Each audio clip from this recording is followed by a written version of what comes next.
올려드립니다. 하나님, 우리에게 말씀하셔서 생명의 말씀으로 채우게 도와 주옵소서. 우리 주 예수 그리스도의 이름으로 기도하옵나이다. 아멘. 이 시간에는 받은 은혜와 받을 은혜라는 제목으로 함께 말씀의 은혜를 나누기는 합니다.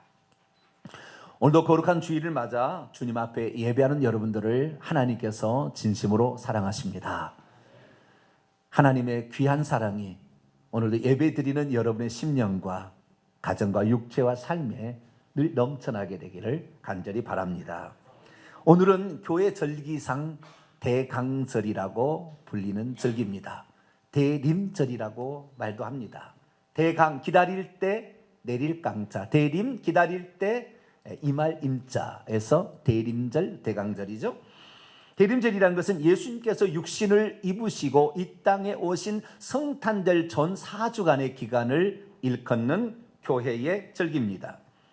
보통 이 대강절을 맞이해서 우리는 어떤 일을 하게 되느냐, 네 가지 정도의 그런 일을 하게 됩니다. 첫째는 예수께서 육신을 입으시고 이 땅에 오셨다는 것을 알고 전할 수 있는 저와 여러분이 되시길 바랍니다. 두 번째는 예수님께서 사람이 되어 오신 것은 낮아지신 것이고 겸손함인데, 우리들도 이 대강절을 맞이해서 겸손함과 낮아지심의 섬김을 실천할 수 있기를 바랍니다. 세 번째는 예수께서 이 땅에 오심을 맞이하기 위한 우리의 준비로서 정결함과 깨끗함과 참회와 순종의 시간으로 여러분을 갖고 되기를 바랍니다. 마지막으로 이 예수 그리스도께서 다시 오실 것인데, 이 첫 번째 강림을 통하여 다시 오실 주님을 대비하고 준비하는 거룩한 삶이 여러분의 일어나게 되기를 축원합니다. 그렇다면 예수 그리스도께서는 어떻게 이 세상에 들어오실 수가 있었을까요? 세상의 모든 사람들은 엄마의 뱃속에서 처음 창조되어 태어납니다. 물론 엄마가 만드는 건 아니고 하나님께서 만드셔서 창조하셔서 우리는 창조하실 수 있도록 환경만 제공해 드리고 하나님께서 만드셔서 우리가 이 땅에 태어나게 되는 것이죠. 이 땅에 존재하기 전에 우리는 존재하지 않았습니다. 우리는 이 땅에서 존재하여 천국에 들어갈 존재니, 하나님께서는 이 땅에 태어난 사람 중에 합당한 사람만 천국에 데려갑니다. 여러분은 그런 자에 꼭 뽑히게 되기를 축원합니다. 그런데 예수님은 달랐습니다. 이 땅에 처음 창조된 것이 아니라 하늘에서부터, 하나님 아버지에게서부터 왔습니다. 그러니까 오셨다고 말하는 것이 맞지, 탄생했다고, 물론 마리아의 몸에서 태어났다는 측면에서는, 사람으로 태어났다는 측면에서 탄생했다고 얘기하지만 오셨다고 해야 맞는 거예요. 왜? 그분은 이 땅에 존재할 때 처음 존재한 게 아니라 이 땅에 존재하기 전부터 존재하고 계셨다가 이 땅에서 마리아의 태를 빌어서 태어났기 때문이죠. 그러면 하나님께서 오시려면 하나님이 그냥 나왔다 그리고 그냥 말할 수 없는 거예요. 누군가가 이 사람이라는, 열달이라는 뱃속에서 기르는 과정이 있어야 되고, 그렇게 해서 태어나야 되기 때문에 하나님이 이 땅에 오시려고 해도 인간의 동의와 순종이 없다면 하나님도 오실 수가 없는 거예요.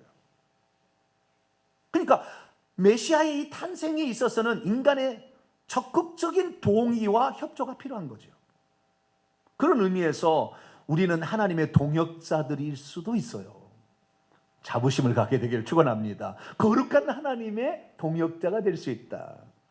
특별히 이 예수 그리스도를 낳으려면 여자, 처녀가 낳아야 되니 여자의 동의는 절대적으로 필요하게 되었습니다. 그런데 하나님께서 보니까 갈릴리 나사렛 마을에 다윗의 후손인 요셉과 정혼하여 메시아를 낳으시는 가장 적임자가 한 처녀가, 한 소녀가 그 마을에 살고 있었던 거예요. 그래서 하나님께서는 천사를 보냅니다. 하나님의 최측근 천사가 가브리엘, 미가엘 천사장인데 그 중에 한 천사인 가브리엘 천사를 보내서, 이것은 인류의 역사 가운데 몇 번 있지 않는 일입니다. 그 천사를 보내서 마리아에게 앞으로 일어날 일을 제안을 합니다. 제안을 해요. 마리아가 거부한다면 이루어질 수 없는 일이지만 그러나 마리아에게 나타나서 이것을 제안을 합니다. 그래서 오늘 이 시간에는 마리아는 어떻게 되어서 이 천사의 제안을 받고 자신의 몸을 통하여 메시아를 낳을 수 있도록 허락하고 동의하고, 그리고 어떻게 되어서 그 험난한 여정을 수용하는데 믿음으로 반응했을까? 이 측면을 살펴보기를 원합니다. 여기에는 하나님의 은혜라는 것이 있었습니다.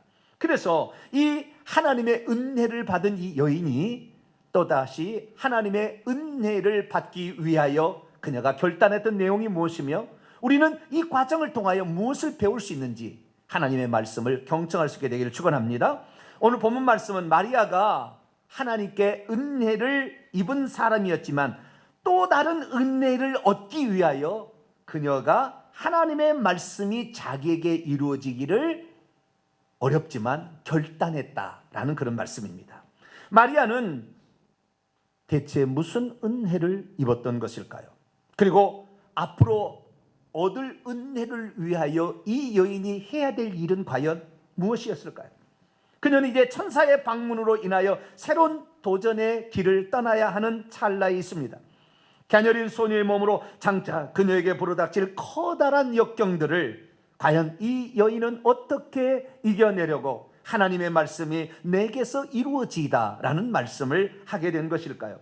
대체 그녀는 어떻게 되어서 자신이 은혜를 입은 여자라는 것을 알게 되었으며 자신에게 앞으로 다가올 어려움이 얼마나 큰 줄을 이해하면서도 기꺼이 그 말씀이 자기에서 이루어지기를 소망했던 것일까요?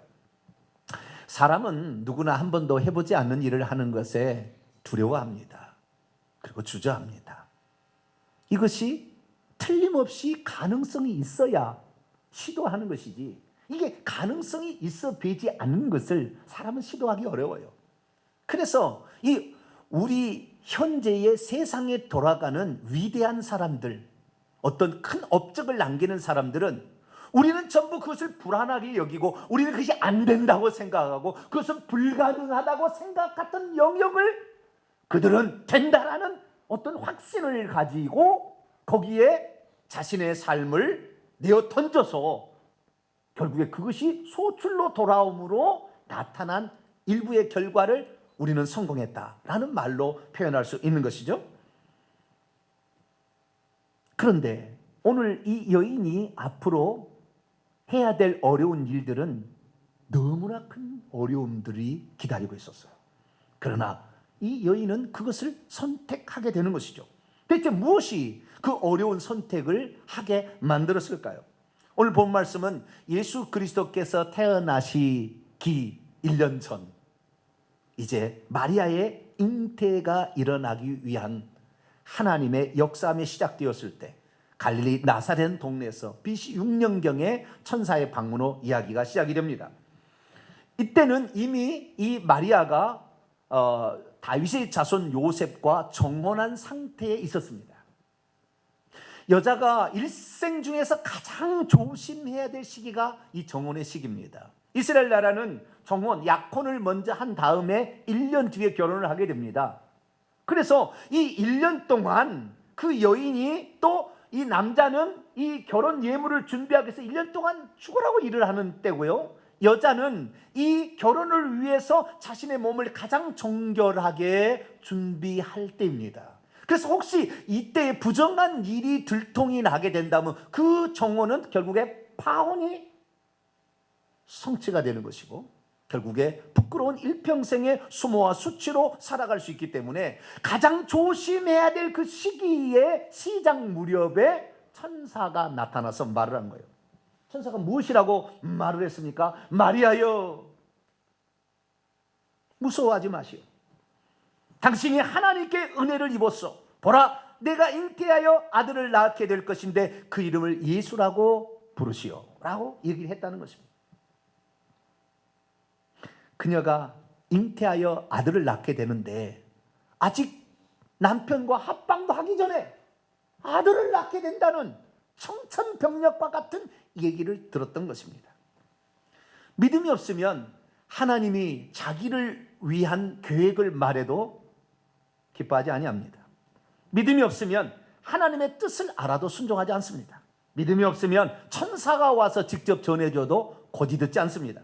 믿음이 없으면 내게 어려움을 초래하는 일이라고 판단되면 선뜻 그 일에 나서지 않습니다. 믿음이 없으면 자기 자신의 안전만을 생각합니다. 믿음이 없으면 쉬운 길과 편한 길을 선택합니다. 믿음이 없으면 어려운 역경을 굳이 선택하려 하지 않습니다. 믿음이 없으면 하나님의 뜻일지라도 거절하게 됩니다. 믿음이 없으면 내가 지금 어떠한 상태, 얼마나 큰 은혜가 나에게 주어진지를 생각지 아니합니다. 믿음이 없으면 나의 나쁜 환경만을 생각합니다. 믿음이 없으면 내가 수고한 노력의 결과로 내가 현재 있는 것이 아니라 하나님의 은혜로 되어져 있다는 사실 자체를 잊어버리고 삽니다. 믿음이 없으면 앞으로 받을 은혜를 향하여 자기 자신을 내어주지 않습니다. 그럼에도 불구하고 이 마리아는 믿음으로 자신을 결단하여 하나님의 뜻이 자기에 이루어지기를 소망하게 되었습니다. 대체 마리아는 어떻게 되어서 위험하고 험난한 여성이 자신을 기다리고 있음에도 불구하고 그 일을 선택하게 된 것일까요? 오늘 본문 말씀은 이렇게 시작합니다. 누가복음 1장 26절입니다. 여섯째 달은 이 자기의 친족, 자기의 이모였던 엘리사벳이 임신한 지 6째 달이 되는 그런 때입니다. 천사 가브리엘이 하나님의 보내심을 받아 갈릴리 나사렛 동네에 들어갔습니다. 그리고 다윗의 자손과 이미 요셉과 정혼한 상태에 있는 마리아를 찾아갔습니다. 그리고 그녀에게 먼저 들어간 후에 그녀에게 말합니다. 뭐라고 말합니까? 은혜를 받은 자여 평안할지어다, 주께서 너와 함께 하시도다. 근데 헬라 원문을 살펴보게 되면 우리가 생각하는 말과 약간 차이가 나는 본문을 발견하게 됩니다. 그것은 은혜를 받았다는 것은 천사가 방문한 것이 은혜가 아니라 이미 은혜를 받은 채 있다. 동사, 분사, 완료 수동태입니다. 이미 완료된 상태로 있게 되고 이것은 너가 쟁취한 것이 아니라 주어진 것이다. 그래서 완료 수동태 문장으로 말해주고 있다. 그래서 은혜를 받은 채, 이미 은혜를 받은 채 있는 여인이요, 이렇게 천사가 첫 번째 인사를 드렸다는 것입니다. 그러자 이 여자가 그 말을 듣고 깜짝 놀랍니다. 성경에 보니까요, 놀랐다는 말이 그냥 놀랐다는 게 아니라 심히 마음에서 동요가 일어났다. 왜? 이런 인사가 무슨 종류인가? 내가 생각할 때 나는 비천한 여인이요, 나는 지금 정든 고향과 산천을 떠나서 아주 비참한 상태에 살고 있다고 생각이 되는데 하나님께서는 당신은 이미 큰 은혜를 받은 채 있는 자입니다 라고 천사를 보내서 그것을 알려줬다는 거예요. 그러니까 이 여자가 깊이 생각을 하게 됩니다. 깊이 생각을 하게 돼요. 내가 과연 은혜를 받은 사람이었나? 나는 지금 고향에서 살지도 못하고 가장 못 산다고 일컬어지는 그런 동네까지 밀려와서 저 북쪽 갈릴리, 원래는 유대 땅 헤브론에 살고 있어야 됩니다. 이게 아버지 할아버지 조상 때부터 있던 헤브론 땅인데 그 헤브론 땅에서 떠나서 수백 킬로 떨어진 저 북쪽의 갈릴리, 그것도 산골 가장 못 사는 동네, 거기까지 밀려가서 자기가 살고 있어서 나는 비참한 여인이다 라고 생각을 했는데 천사가 거짓말할 리가 있겠어요? 그런데 은혜를 받은 채 있는 여인아 라고 말을 해줬다는 것입니다. 그래서 그때 그 다음에 어찌함인가 생각함이라는 말인데요, 생각함이라는 건 디아로기조마이에요. 로기조마이는 생각하는 것인데요, 계산해보는 것인데 디아, 깊이 생각을 해봤어요.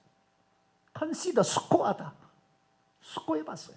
그랬더니 자기는 지금까지 비참한 인생이라, 불쌍한 인생이라고 생각이 되었는데 생각해보니까 하나님의 은혜가 엄청나다는 것을 알게 됩니다. 첫 번째, 그녀는 좋은 가문에서 태어났습니다.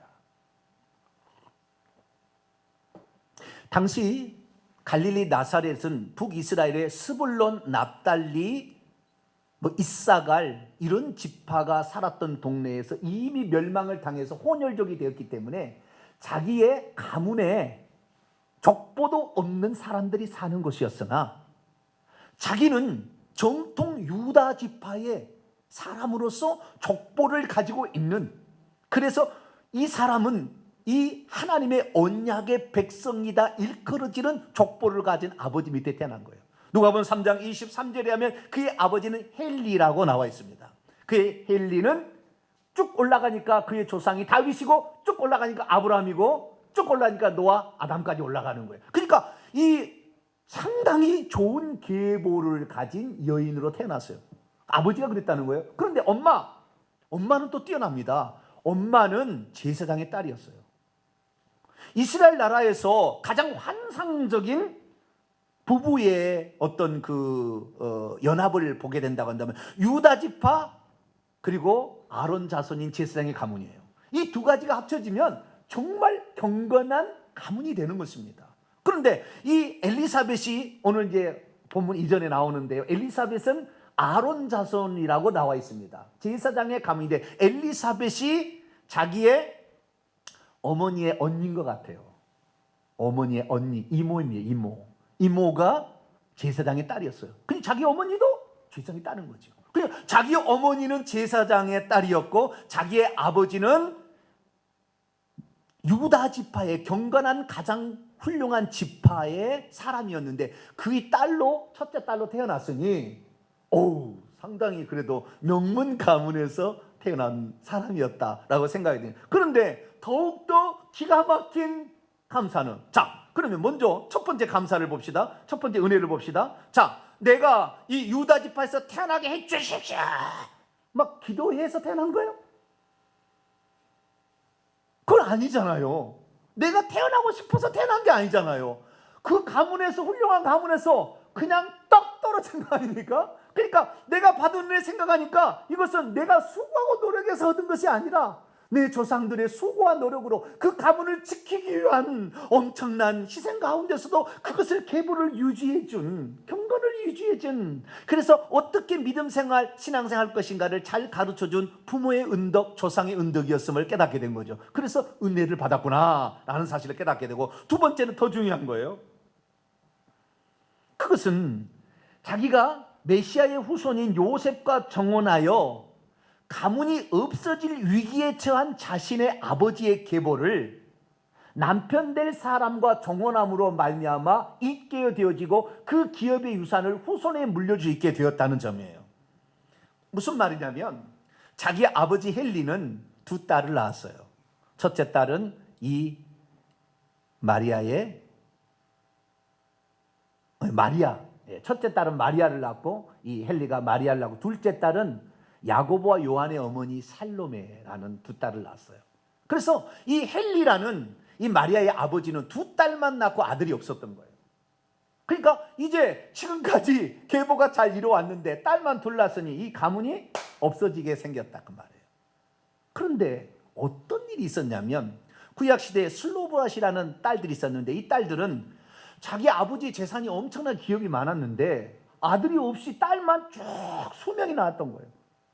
그러다 보니까 딸은 아무리 낳아봤자 기업을 물려받을 수 없어서 기업이 그냥 어디 공중분해가 생기게 돼 있고 족보도 사라지게 생겼어요. 그래서 모세에게 찾아갑니다. 모세여, 우리 가문에 남자가 없는데 여자만 있다고 해서 기업이 사라지고 족보가 없어지면 되겠습니까? 뭔가 조치를 하나님께 취해 주십시오. 그랬더니 하나님께서 모세에게 말합니다. 그런 자들은 두 가지 조건이 있다. 첫째, 반드시 자기 지파의 사람하고 결혼을 해라. 그러면 그 지파의 기업이 다른 지파의 기업으로 넘어가지 않게 될 것이지 않느냐. 그래서 반드시 자기 지파의 사람과 결혼을 하라 라는 이러한 그 명령을 내렸어요. 그래야만이 가문도 이어지고 그 다음에 기업도 살아남을 수 있는 조건이 되었어요. 그래서 이 조건에 따라서 결국에 슬로보앗의 이 일로 말미암아 이 가문이 문을 닫게 생겼던 마리아가 누구를 만나야 되는 거예요? 자기가 유다 지파니까 유다 지파의 총각을 만나게 되면 가문도 이어지고 기업도 이어질 수 있는 기회가 주어지는 것인데 그것을 부모들끼리 협의를 해가지고 짜매준 거예요. 그냥 마리아가 연애해서 요셉을 만난 거 아닌 것 같아요. 성경 어디에 봐도 그런 말이 없어요. 그런데 보편적으로 이스라엘 나라는 자식들의 결혼은 부모의 상의로 이루어집니다. 딸 줄래? 아들 줄게. 이렇게 해서 결정이 되는 거예요. 그러니까 자기가 지금 요셉이라는 총각을, 자 보세요, 그 많은 지역에 그 많은 살고 있는 사람 중에 굳이 요셉이라는 그 사람, 유다 지파의 총각을 만나서 자기의 가문이 없어지지 않을 수 있도록 되어 있는 이 모든 것이 자기가 잘나서 그런 것이 아니라 아버지가, 부모들이 서둘러서 자기를 그렇게 만들어서 자기의 가문도 있게 만들고, 대리사이처럼 가문도 있게 만들고 기업도 없어지지 않게 만들었고, 뿐만 아니라 그 총각은 성실도예요. 할렐루야. 조금 그 목수일로서 그렇게 뭐 좋은 직업이라고 볼 수는 없겠지만 밥 먹고 사는 데는 지장이 없는 이런 총각과 짬매 주었으니, 이것도 내가 한 일에, 내가 수고하고 노력해서 된 일이 아니라 누군가가 일을 처리해서 나에게 떡 안겨주었으니 이것도 감사한 일이다. 할렐루야. 우리의 가문이 없어지지 않게, 내가 딸로 태어난 어떤 마음에 좀 걸린 게 있었는데 이것을 한순간에 풀어주는 일들을 우리 부모가 다 해줘서 나에게 넘겨줬으니 이것도 은혜로구나 라는 사실을 깨닫게 되었다는 것입니다. 뿐만 아니라 세 번째, 그녀는 지금까지 자신의 몸이 더럽히지 아니하고 순결한 처녀로 유지되었던 것에 감사했습니다. 왜냐하면 하도 험난한 세상이니까 외지에서 타관 땅에서 살다 보면 어떤 험악한 곳을 만날지 모른다 그 말이에요. 그럼에도 불구하고 이 여인을 하나님의 특별한 은혜로 지켜주어서 정결한 처녀로서 유지될 수 있었다는 사실 자체가 메시아를 낳을 수 있는 조건의 하나인데, 그런 여자로 자기가 존재하게 되었다는 것 자체가 또 은혜다. 할렐루야. 그래서 나중에 이런 얘기를 하잖아요. 마리아가 천사에게 말합니다. 나는 남자를 경험하지 못한 처녀이온데 어찌 내게서 이 가운데 아들을 낳을 수가 있겠습니까? 이런 말을 하고 있는 것을 보게 됩니다. 뿐만 아니라 하나님께서 말씀하셨습니다. 천사를 통하여 주께서 너와 함께 하시다. 임마누엘 하고 있다. 할렐루야. 너를 떠나지 아니하고 너를 지금도 지켜주고 있다 라는 얘기를 들었을 때 놀라운 은혜가 자기에게 있다는 것을 비로소 깨닫게 되었어요. 그는 한마디로 특별한 은혜를 받은 은총의 여인이었다라고 말할 수 있게 된 것이죠. 그 사실을 깊이 생각할 때에 천사가 앞으로 그녀에게 일어날 일을 제시합니다. 그것이 31절에서 32절에 나왔는데, 보라, 성경을 보세요. 보라, 내가 잉태하여 아들을 낳으니 그의 이름을 예수라 하라. 이는 큰 자가 되고 지극히 높으신 이의 아들이라 일컬어질 것이요 주 하나님께서 그의 조상 다윗의 왕위를 그에게 주실 것이다. 그런데요, 이 본문을 헬라 원문을 보게 되면 전부 능동태 문장이에요. 그리고 미래 문장이에요. 전부 능동태 문장이 아니라 전부 미래형 문장. 단 하나도 현재나 과거가 없어요. 전부 앞으로 일어날 일이에요. 그러니까 이 본문을 다시 한번 원문에 따라 직역해보면, 보라, 내가 장차 잉태할 것이다. 장차 아들을 낳을 것이다. 너는 장차 그의 이름을 예수라고 부를 것이다. 그는 장차 큰 자가 될 것이다. 장차 지극히 높으신 이의 아들이라 일컬어질 것이다. 장차 주 하나님께서 그 조상의 보좌를 그에게 주실 것이다. 무려 6가지 일이 아직 하나도 되지 않은, 안전하거나 확실한 것이 아니에요. 이 모든 일들이 일어날 거지만 이 일어날 일들은 보장되지 않는 미래일이에요. 그런데 이때에 이 여인이 이것을 결국에 선택합니다. 이 6가지 일이 자기에게 이루어지도록 선택하는 거예요. 그러면 이 6가지 일이 그냥 가만히 있으면 이루어질 것이냐? 아니에요. 엄청난 미래의 험난한 여정이 기다리고 있었어요. 첫째, 말이 안 되는 일이잖아요. 남자의 씨가 없이 어떻게 사람을 잉태할 수 있어요?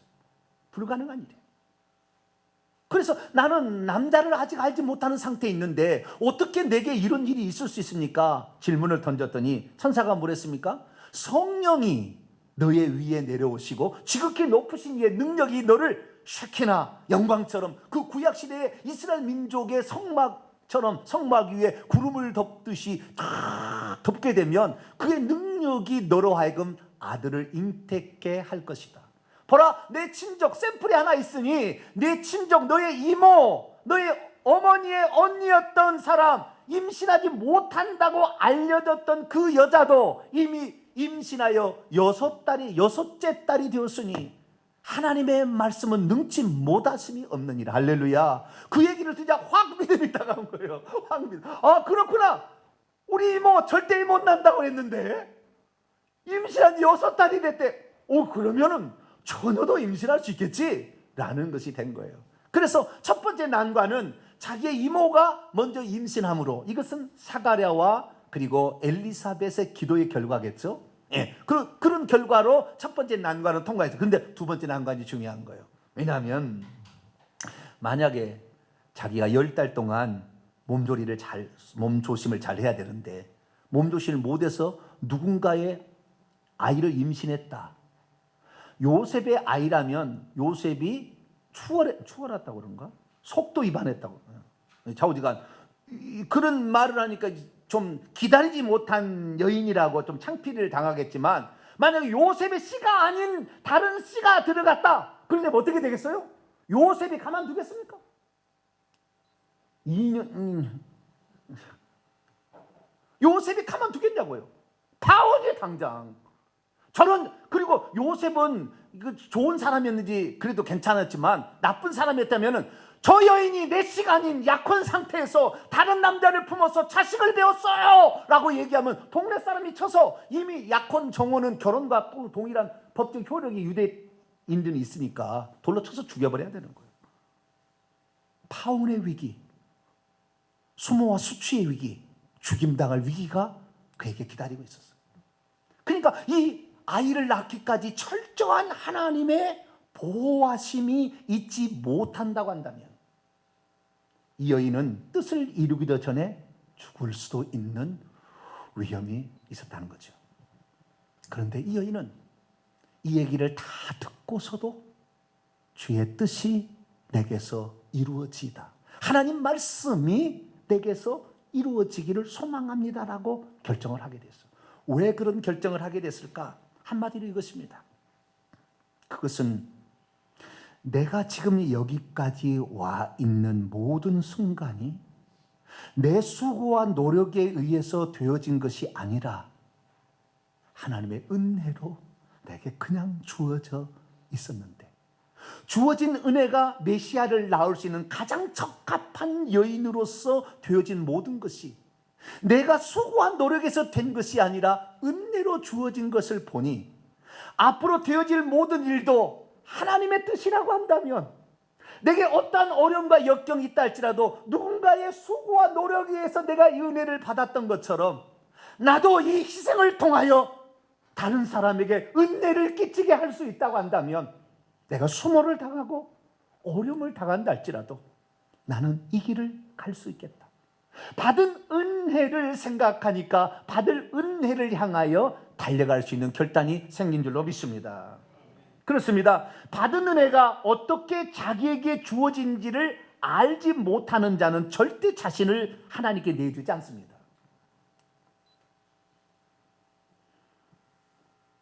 내게 하나님이 어떤 은혜를 베풀어 주셨는지, 작게는 내 부모와 좀 더 올라가서는 그 조상들의 그 기도와 눈물과 헌신과 그 가문을 유지하려고 하는 엄청난 그런 희생 속에서도 자기의 경건한 자식을 낳고 그 계보를 잇기 위한 헌신의 노력으로 자기에게 그 은혜가 쏟아져 있는 것을 아는 자가 또다시 미래를 향하여 아직 주어진 것, 이루어진 것 하나도 없어도 6가지 미래적 상황이라 할지라도 그 일이 내게서 이루어짐으로 말미암아 또 다른 사람이 나의 이 헌신과 수고를 통하여 은혜를 받을 수 있다고 한다면 내 자신을 드릴 수 있다.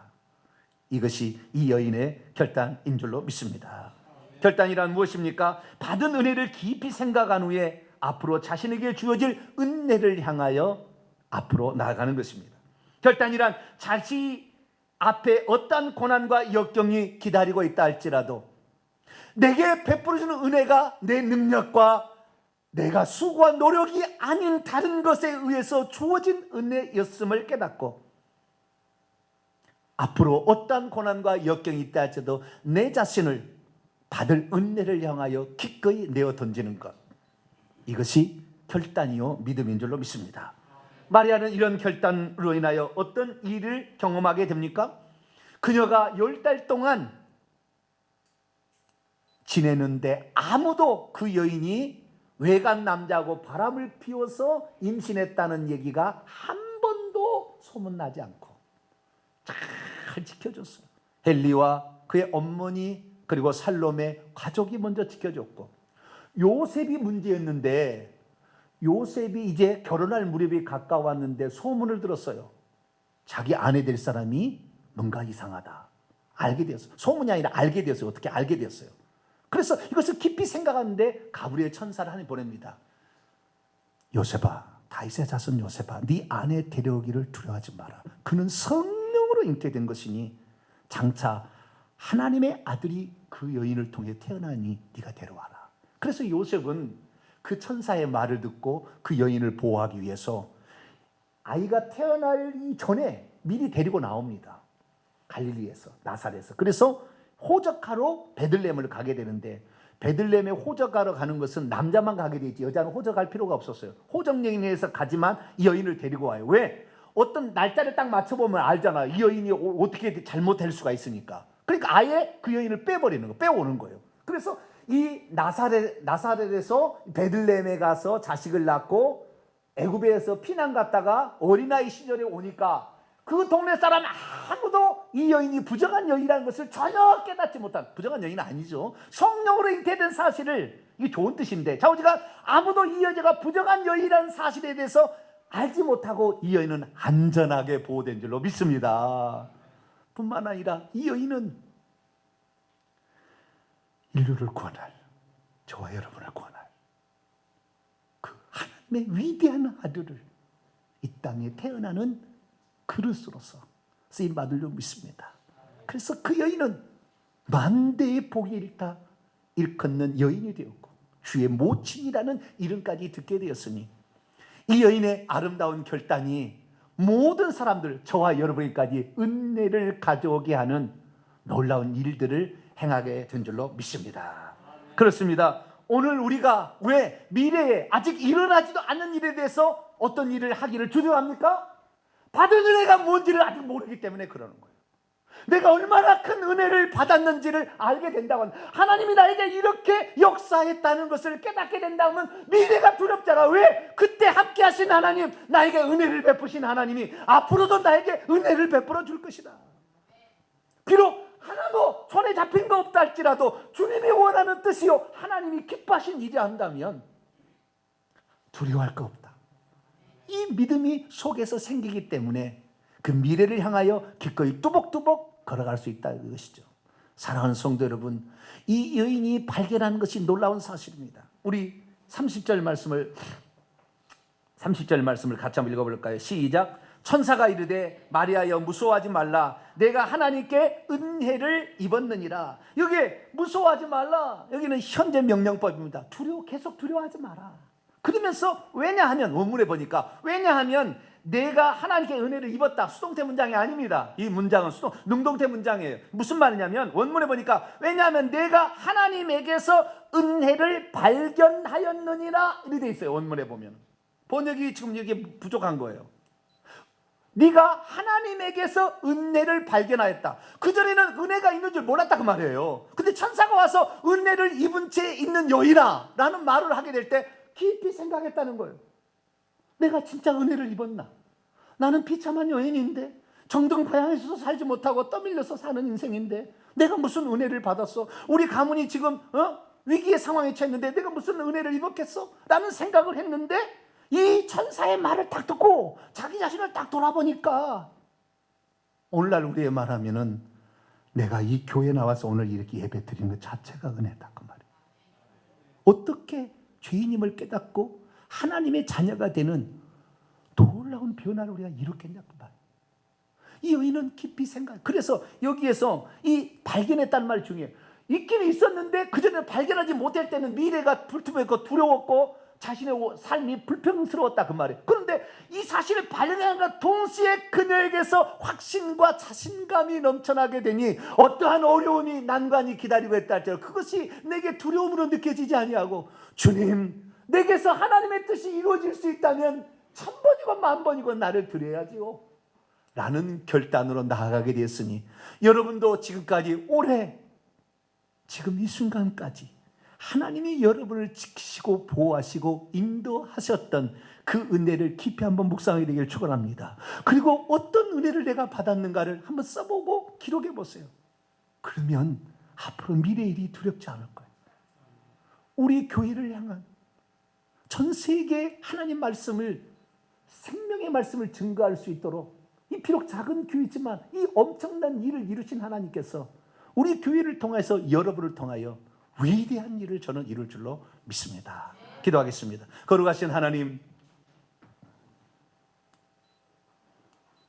우리가 미래에 대해서 두려워하는 것은 하나님이 내게 베푸신 은총이 무엇이었는지를 정확히 깨닫지 못했기 때문에 미래가 불안한 것이었습니다.